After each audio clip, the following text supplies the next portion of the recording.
very old brownies. And it's very near and dear to our hearts.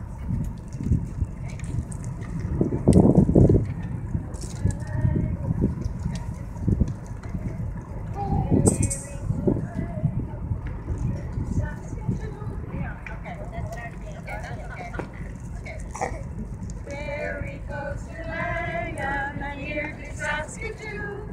If Walt has his way, this life will be there soon. On top of an aqua, heart is true. We know it's wrong, does not belong. Therefore, depend on water for life on planet Earth. Grassroots fortune minerals since 2009. Any source of money seems to him just fine.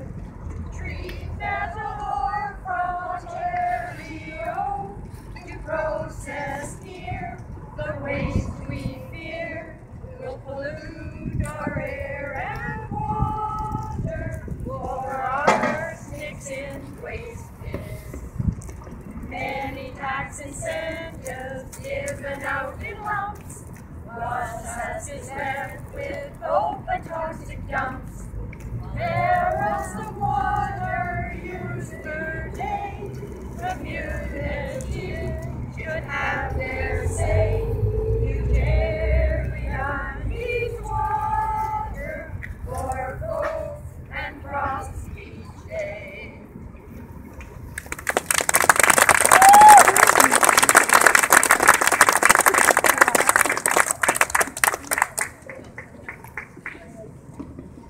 Thank you to the Raging Grannies.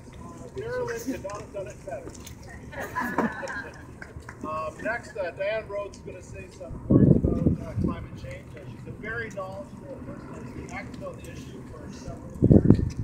And we'll learn a lot from this. Can everybody hear me? Yeah. Sort of? Okay.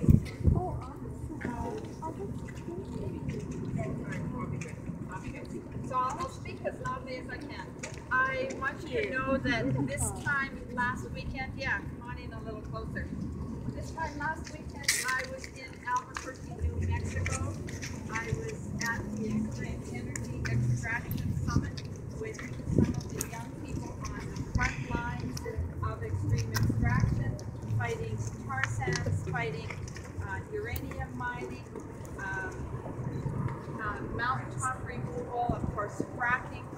All of the young people that are putting their lives on the line to try and keep our planet clean and look after it for us, because we have an extraction industry that is out there that is going to rip the Mother Earth from all of the fossil fuel and everything that they can get for profit. So we have to try and do whatever we can to stop that. I particularly spent one day out of Albuquerque and where the uranium mines are, because it was near and dear to my heart, thinking of Saskatchewan. And they had uranium mining there from 1945 about to 1970. The land is decimated. They've lost all their water. Their water has dried up because they took so much of the trees. The water has dried up because they've taken so much of their vegetation off the land to strip it for mining. The land is radioactive. The children have to play there. They go to their school buses. Families live there, and there's no way of cleaning up the mess from the uranium mines. They throw water on it. They have moratoriums where they're going to clean it up. They move piles of tailings ponds and piles of spent uranium from spot to spot, and there's no way of really cleaning it up. And now they're looking to open it up again. The industry have gone in and are trying to open it up. So that's a message for us, that we have to look after our land here, because the same thing is going to happen to us. And it is. You're absolutely right. It is. And we've got so much going on in our north that they're not telling us about. We now have acid rain coming from tar sands that are destroying our native vegetation in the north, in our waterways. We've got to stop and make a stand. We're making a little history today. There are over 70 rallies all across Canada. We're standing in solidarity. That's a long word for me this early in the morning. And we are going to stand together, and we're going to demand that our governments make changes. We have a petition here that I would love everybody to sign. We'll take copies of it and we'll take it to City Hall as well as to Brad Wall's office.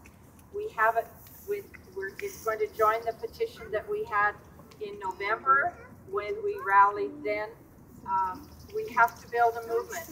We've got to be a people movement that says that this cannot go on any longer, and we demand change. Thank you.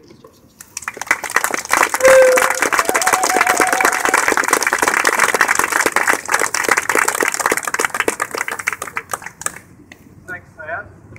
Next, if anyone from the crowd would like to say a few words also, come up here and talk with the speaker, or you can just talk where you are. Because I'm sure there's many knowledgeable people around this group. Is there anyone that would like to say a few words?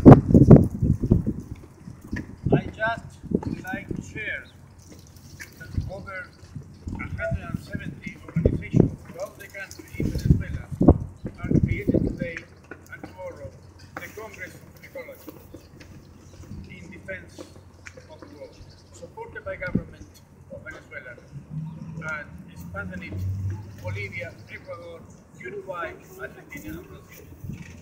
So we are not alone, and that is very important. Thank you.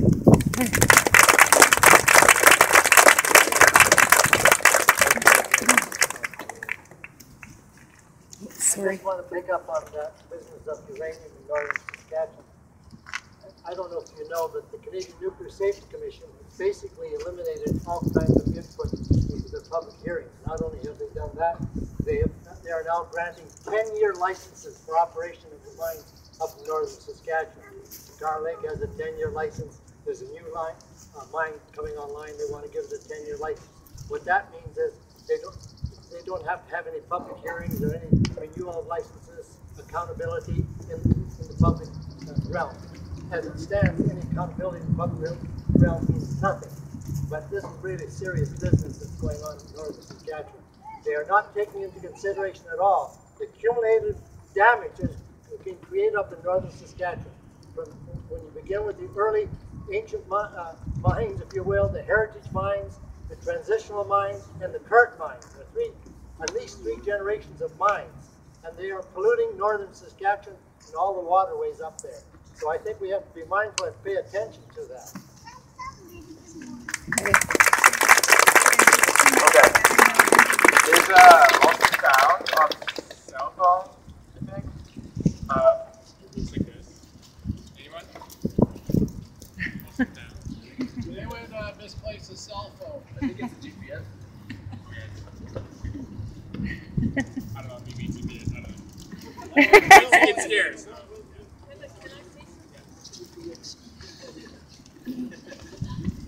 I don't know if you're all aware, talking about water, that minerals, the Fortune Minerals processing plant will use 250,000 gallons of water a day. That is enough to drain the aquifer, which means that all the people who live around Langham and district will be without water. Organic farms, everyone, everybody. 250,000 gallons is a hell of a lot of water.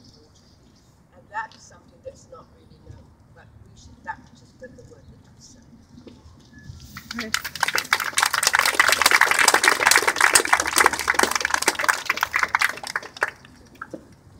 And I'm just terrified when I read about the aquifer, having this dump placed upon it. because it is an aquifer that acres and mass acres of people and animals and crops and all this. And they're going to, in the processing of this Ontario ore, or North they will produce in the waste arsenic and also a relationship to asbestos. And they're going to be in the pits, and these pits are 8 clay-lined pits. And they're going to be open pits, and when they're done, they put a lid on them, and then they start siphoning them down under the aquifer into what they said is the Souris River woodset system. It's the most scary thing I ever read. And it's got to stand against it, that's all. It's just got to be done. Hey.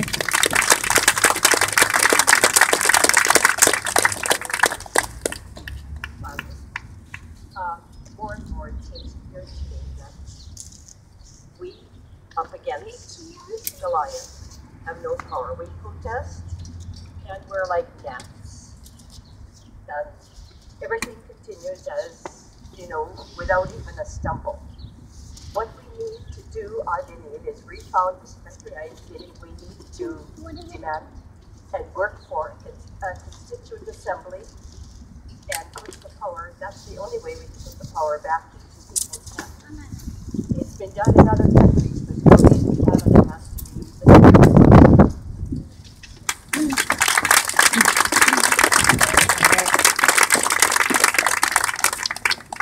This is not just a Saskatchewan struggle, it's a national struggle. I read in the Globe and Mail this morning that our government, the federal government, just spent $207,000 on a full-page ad in the New York paper, showing a beautiful, clean river and a beautiful forest. This is showing how clean and environmentally friendly the Northern Gateway pipeline will be. That is being opposed strongly in BC. The First Nations people are opposing it, and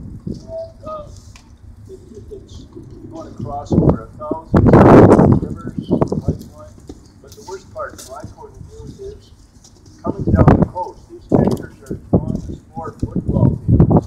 It's a very narrow area. There was a ferry that sank there a couple of years ago, and that whole area is pristine. The northern, the Great Bear Rainforest is there, which is completely pristine at this point. It's going to be destroyed in just a matter of time. We have to stop it.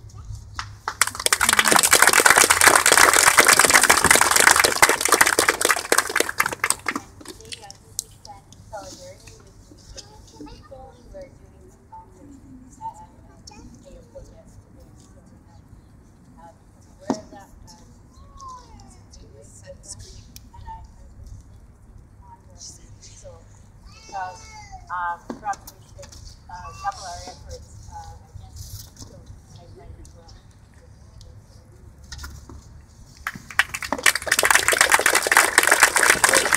I want to encourage young people to come forward and speak. I don't know.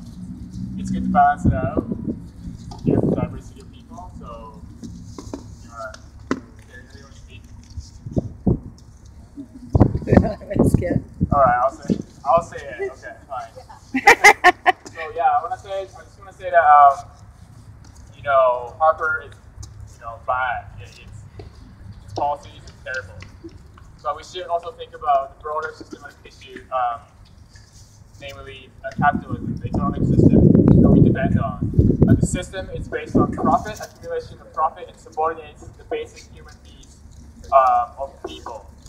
Cultural, biological, spiritual, physical, you name it. All those needs that what makes us human in community is subordinated to enrich a few people, right? And in doing that, it's destroying the environment. It's burdening the environment, exploiting the land, the water, and animals. And I think we should really think about the systematic issue and collect different dots of different movements. Yes, a few days ago, worker at Suncor oil mine was attacked by a bear and died. this is the indication, that not only that, they're killing hundreds of bears and, maybe they're angry, but the message is that tar sand is bad for everyone. It's bad for the communities around it, and also workers who work in it, and of course all the land animals that depend on it. So I think we should connect these dots and sort of not fight among each other. The workers are not our enemies. I think That's right. the fundamental contradiction is between capital and environment, not labor, not workers in the environment. Here. So if we want to achieve long-term social change in environmental justice, we need these workers on our side. So that's why it's something that we have to aim for, and not sort of again buy into kind of divide and conquer agenda of the government. So yeah, and also we have to build people's power, right? We can't wait until next election for something to happen. We need to do it every day, and we need to realize that as people, we're powerful. We have power to change things and take care of ourselves. So that's something we should build towards. We have to start it every day in our neighborhood, on campuses, in workplaces, and we can build something bigger. So yeah, and I just want to close by saying that if you wanna, I am really happy to see some young people here, but we need more. We need more of them here on the streets, in their communities, fighting, organizing. So yeah, I just want to leave it at that.